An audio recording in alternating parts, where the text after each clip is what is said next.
Hey everybody, this is Olga with askyoursoul.org, and this is my first video in a while where you can actually see me instead of just hearing my voice. And hopefully this is going to be a little bit more interesting for you to watch and listen to. Okay, so I wanted to talk about the topic of assuming the wish fulfilled, because I feel like, I've seen I don't know, like hundreds and hundreds of videos on Neville and his teachings, and I feel like most of the videos that I've seen focus a lot on affirmations and mental diet, which is huge. Okay, I'm not gonna like undervalue or underestimate it or pretend like it's not important. It's hugely important for sure. Like, this is something that is inseparable from what I am about to talk about. So while it's super important to affirm, to persist, to have a specific mental diet where you literally keep affirming and noticing the things that you actually want in your life, I just feel like this concept of assuming the wish fulfilled is literally, like, I don't know if it's more important, but it's at least just as important. So I just wanted to take a little bit of time and read a couple of quotes from Mr. Neville himself about this topic, and hopefully this is gonna help you become a better manifester if this is something that you're interested in. Okay, so the first quote is, and by the way, I believe most of these quotes are from his book Feeling is the Secret, which I got right here. Yeah, I'm gonna include a link below just in case you guys want this one. This one was super cheap. It was like a couple bucks. Okay, without further ado, sorry to ramble on and on. Okay, so this one I feel like, I mean, if you can remember this quote, then you're set. If you can really take it to heart. Okay, this one says, "You must assume the feeling of the wish fulfilled until your assumption has all the sensory vividness of reality. You must imagine that you are already experiencing what you desire. That is, you must assume the feeling of the fulfillment of your desire until you're possessed by it. And this feeling crowds all other ideas out of your consciousness." So it's almost like you have to become a little bit obsessed, but in a good way. And what I wanted to draw your attention to with this one is that it's not just affirming, which again is super important nonetheless, but it's not just about that. It's about, let's say you really want a beautiful house or whatever. Let's be very materialistic here. Since we do live on Earth and materialism is, unfortunately or fortunately, is pretty freaking important here. So let's say you really, really want a beautiful house for yourself or your family. So can you really, if you close your eyes, can you really tune in and imagine standing in the living room of your beautiful house? And if you were to open your eyes, what would you see around you? How do you feel being in this moment, like standing in the living room of your house? How do you, like, what do you hear? Just so basically involving all of your senses in order to truly feel what it would be like to be in that house or whatever the heck you want to manifest. So I just feel like if you were to do this, I mean, as much as possible, because even Neville says here that you must assume the feeling of the fulfillment of your desire until you are possessed by it. And this feeling crowds all other ideas out of your consciousness. So basically, you would do this and repeat it to a point where even if you live in like what you think is a total shithole, you would just ignore that. It wouldn't even be an issue. So like 3D would no longer really affect you, which is so much easier said than done, right? Because it's just, like when you open your eyes and you see a certain environment and you know that that's what you're gonna see. See, this is exactly what he's talking about. It's like you feel / know that this is what it is. If you could only transfer that same knowing and feeling to something you actually want, that's when you would start seeing a lot of manifestations coming in. And then it's also very important to point out that while anything is possible, and I don't want to like put out any self-limiting beliefs about this, at the same time, even Neville also says that once you are very, very clear on your desire, and once you start doing all these things, using whatever methods you want to use to manifest, you will start getting a desire to do something. So basically, a desire for an inspired action. And you have to take this action, because let's not forget, again, we live in this on this material plane where thoughts are nothing without action. You know what I mean? Because you can have like an amazing, awesome, beautiful idea, but if you don't do anything about it, chances are someone else is going to get the same freaking idea and they're going to do something about it, and they're going to get where you want it to get. So just feel like it's very important to be very clear about what the heck you want, like super, super clear. B, assuming the wish fulfilled, which is feeling and knowing, using all of your senses, exactly what it is that you want. And C, let's not forget taking inspired action if you get a desire. Because sometimes, I mean, you don't always have to do that, because sometimes you literally are just given certain things, which I think really depends on your self-concept. And I'll have to make another video on that, because that's super important as well. But still, like most of the time, there is some kind of an inspired action for you to take before you can actually like reap the rewards of your manifestations. Okay, before I go, I just wanted to read a couple more quotes to like get you inspired and stuff. Okay, this one is, you by your conscious assumptions determine the nature of the world in which you live. Ignore the present state and assume the wish fulfilled. Claim it, it will respond.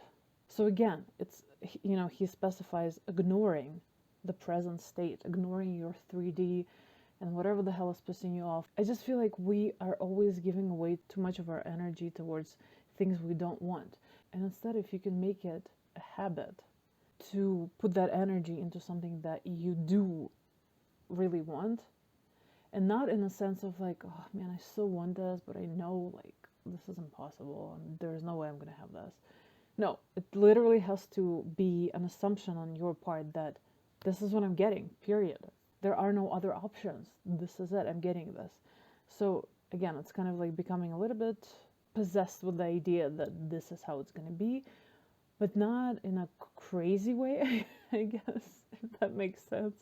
Just like in a healthy, mentally healthy way, where anytime you have doubt, anytime you have thoughts that make you feel bad about this goal or like make you think that it's super unrealistic, that's when your assumption comes up and you're like, nope, I'm getting this. This is what's going to happen. I know I'm getting this beautiful house and it's really exciting. And I know that the universe is limitless. And I mean, what the hell is one house comparing to like abundance of the universe? You know what I mean? It's really possible. It's just a lot about opening yourself up to the possibility of that happening, of whatever you want. He also says nothing stops you from realizing your objective, save your failure to feel that you are already that which you wish to be, or that you are already in possession of the thing sought. Your subconscious gives form to your desires only when you feel your wish fulfilled. So again, like along the same lines, I just feel like he really, really points that out, especially in this little Feeling is the Secret book. Yeah, it's tiny. Definitely give it a chance. I'm not a big fan of his writing, to be honest, which I know not everybody is either, especially because of the Bible quotes and all that stuff. But the concepts are gold, okay? Like, it's really worth it. And another thing he says is, as we control our inner talking, matching it to our fulfilled desires, we can lay aside all other processes. Then we simply act by clear imagination and intention. We imagine the wish fulfilled and carry on mental conversations from that premise. So, you know, obviously, if you know anything about Neville, you'll know that imagination is like the thing that he talks about, because basically in his teachings, imagination is God, you know, and we are God, therefore we are imagination. And anything we want to bring into this world, anything we want to materialize, is done by imagining the wish fulfilled, as he says here. Okay, and I think I'm going to just read the last one because this is getting pretty long. Actually, two more, okay. This one is about what not to do, so I think this is equally as important. And it says, perpetual construction of future states without the consciousness of already being them, that is, picturing your desire without actually assuming the feeling of the wish fulfilled, is the fallacy and mirage of mankind. It is simply futile daydreaming. So yeah, I just wanted to point this one out as well, because assuming the wish fulfilled is not daydreaming per se, because when you're daydreaming, you might be focused on how you don't have it. Like you might be focused on the feeling of, oh man, how I wish I had it. And that's not at all helpful. You know what I mean? This is why he says it's simply futile daydreaming, because you have to also assume that it's happening right now. And it's perpetual construction of future states that he does not want you to do. Because when you're constructing a future state, thinking that, oh, I'm going to get there one day, you're kind of bound to stay in that situation where you're always trying to get there. You're always almost there, trying to get there, but it's not here. So this is why he always emphasizes already being in the state and truly like embracing the state and figuring out what it would feel like on every possible level. And maybe you are more of an audio person and it's easier for you to like focus on what you would be hearing while in that state. Maybe you're more visual, so it would be easier for you to imagine and see what you would actually see in that state. But regardless of what it is, it's all about like really feeling and knowing that this is it. Like this is, I'm here, this is done. You know, just like something already present in your life where you know this is what it feels like and it's very obvious to you. And this is where like we have to get in order to manifest stuff. Okay, last one. Jeez. How many more quotes can you do, lady? Okay, this one is a short one. I just want you to remember it if possible. And anytime you're doubting stuff, think of this one. The assumption of the feeling of the wish fulfilled makes the future dream a present fact.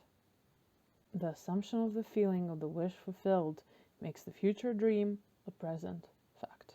Yeah, so if you didn't get anything, you know, if you don't remember anything else from this video, which would be very upsetting to me, of course, just kidding, then definitely just the one thing that I want you to remember is that when you assume the feeling of the wish fulfilled, or I even like to think of it as the knowing, when you assume the feeling of the wish fulfilled, this is when you can manifest. This is when you can basically bring anything into your current reality. And I want to make another video on how like the actual process of manifestation works, in my humble opinion.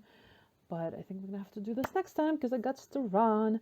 But thank you so much for watching. I hope this wasn't like too boring and maybe you even got something out of this. And if there are any cool experiences with this manifestation stuff and assuming the wish fulfilled, if there's anything like that you want to share, please do so in the comments below, because I love hearing those stories where like the craziest, coolest stuff comes true just because we freaking manifested, because we have learned how the heck to assume the wish fulfilled.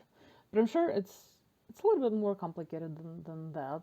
There are other factors at play, which I don't think Neville agrees with that. But anyways, before I ramble on and on and on, I'm just gonna finish this video, and I hope you enjoyed it. Thanks so much for watching, and best of luck becoming a master manifester that I know you can be, and I know you are deep inside.